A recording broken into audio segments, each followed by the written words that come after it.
आज हम इस वीडियो में सीखेंगे कि औचित्य का विलोम शब्द क्या होता है और इसका अर्थ क्या होता है, और साथ में हम कुछ उदाहरण वाक्यों से भी इसे और अच्छे से समझेंगे। तो सबसे पहले औचित्य का अर्थ समझते हैं। औचित्य का अर्थ होता है जो कोई चीज़ उचित होती है या कोई चीज़ न्याय संगत या उपयुक्त होती है तो उसको हम कहते हैं कि ये उस चीज़ की उचित है, और उचित होने के गुण को औचित्य कहा जाता है। यानी कि जैसे मान लीजिए आप किसी से ये पूछते हैं कि आप अपने बेटे के साथ हर रोज़ स्कूल जाते हैं तो इसका क्या औचित्य है, मतलब इसका क्या इसमें उपयुक्तता है, वो अकेला भी तो जा सकता है। तो उसके बाद सामने वाला जो कारण बताता है तो वो फिर आप कह सकते हैं कि ये इस चीज़ का औचित्य है कि मैं इस वजह से वहाँ जाता हूँ। तो किसी चीज़ की वजह या किसी चीज़ का जो लॉजिक होता है या उपयुक्त होने के जो गुण होता है उसको औचित्य कहते हैं।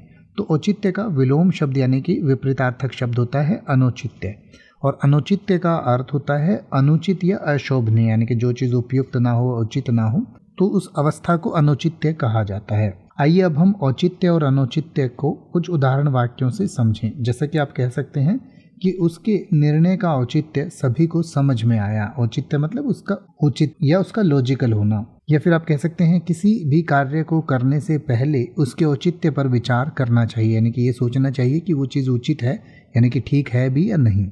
या फिर आप कह सकते हैं कि उसके व्यवहार में अनुचित्य था।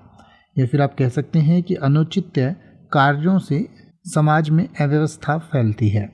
अब आप किसी भी वर्ड का मतलब हिंदी और इंग्लिश में YouTube पर सर्च कर सकते हैं। आपको मेरी वीडियो मिल जाएगी जिसमें आप बिना किसी फालतू बकवास के सीधा उस वर्ड का मतलब समझ पाएंगे। तो ऐसी ही वीडियोस को देखते रहने के लिए चैनल को सब्सक्राइब करें और बेल आइकन को प्रेस करें।